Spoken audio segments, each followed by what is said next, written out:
देखिए, सबसे पहली बात, क्योंकि आप भी एक डेमोक्रेटिक कंट्री में रहते हैं, हर एक अपनी जो इस डेमोक्रेसी कंट्री में जो कि पूरी दुनिया में मानी जाती है, हर एक बात रख सकते हैं। लेकिन जब तक वो डेमोक्रेटिक दायरे में रहती है तब तक वो बात सुनी जाती है। एक प्रोटेस्टर्स का एक अपना राइट होता है कि वो किस तरीके से अपनी बात रख सकते हैं। लेकिन जिस तरीके से कल आपने लद्दाख का देखा, ये एक प्री प्लानिड साजिश रची गई कांग्रेस के दिल्ली के दफ्तर में, जहां पर जो उनके साथी नेशनल कॉन्फ्रेंस हैं उनके साथ मिलके कि किस तरीके से हम फिर वापस जम्मू कश्मीर में हालत ख़राब करें, क्योंकि अब मुद्दे तो रहे नहीं इनके पास। और जो प्रधानमंत्री जी ने इन 10 सालों में जम्मू कश्मीर को लेकर, खास करके कश्मीर, आप देखिए कहाँ से कहाँ तरक्की कर रहा है। आप देखिए, आपके ही इस बांडीपुरा का मैं रास्ते में रोड देख रहा था, आज मुझे रास्ता नहीं पहचाना जा रहा था। एक बहुत बड़ा जो हमारा रिंग रोड का कंस्ट्रक्शन है वो भी हो रहा है, उससे बांडीपुरा को लाभ है। या आपने देखा रेलवे, एक ख्वाब था हमारा इन 35 सालों में जम्मू कश्मीर की आवाम का, आज हम रेलवे कनेक्टिविटी में भी जुड़े। 13 घंटे का, आज आप देखिए 13 से 14 घंटे का सफ़र जम्मू श्रीनगर का था, वो आज आप 6 घंटे में पूरा कर रहे हैं। अब इनके मुद्दे ख़त्म हो चुके हैं। कल आपने देखा एक पॉलिटिकल पार्टी, ये बीजेपी ऑफिस है, आप अगर स्टेटहुड मांगते हैं तो आपको बीजेपी ऑफिस आने की क्या ज़रूरत है और यहाँ तोड़फोड़ या इसको जलाने की क्या ज़रूरत है? उससे क्या आपको लगता है कि स्टेटहुड मिल सकती है?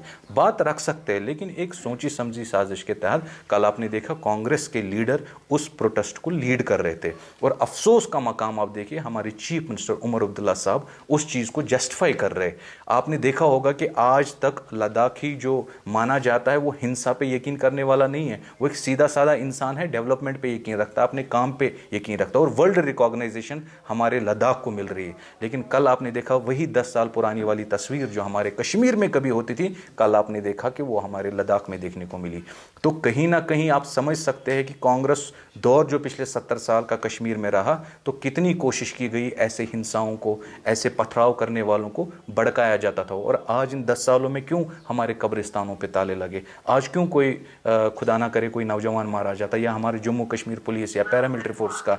ये तो प्रधानमंत्री जी के काम है। अब क्योंकि इनसे वो रास वो पश नहीं रहे वो काम, अब इनके पास मुद्दे नहीं, और बहुत बड़ा हिंसा हम कंडम करते हैं। लेकिन हमें यकीन है कि वहाँ की लेफ्टिनेंट गवर्नर जो है कविंदर गुप्ता जी और उनकी एडमिनिस्ट्रेशन उस चीज़ को कंट्रोल कर रही है, और जिन्होंने भी इस हिंसा को बढ़ाने में बढ़ावा दे दिया, जो भी इसमें इन्वॉल्व होंगे, उनके खिलाफ कार्रवाई की जाएगी। लेकिन आज कांग्रेस से हम सवाल पूछ रहे हैं कि कल जो आपका नेता, जो काउंसलर है लद्दाख का, वो किस तरीके से इस प्रोटेस्ट को लीड कर रहा था, और किस तरीके से वो आज देश के लोगों को जवाब देंगे कि एक भारतीय जनता पार्टी जो पॉलिटिकल ऑफिस है, आप वहां पर अटैक कर रहे हैं। क्या वो किसी डेमोक्रेटिक कंट्री में ये संभव है कि हम प्रोटेस्ट को कन्वर्ट करें एक हिंसा में, यानी वायलेंस में? और कल से एक वायलेंस का माहौल फिर से कश्मीर का रंगत देने में लद्दाख में की गई है, प्रयास की गई है। लेकिन उसके लिए हमारे गृह मंत्री साहब ने मीटिंग ली है, और कल उनका एक ऑफिशियल स्टेटमेंट भी आया। जो भी इसमें इन्वॉल्व होंगे उनके खिलाफ कार्रवाई सख्त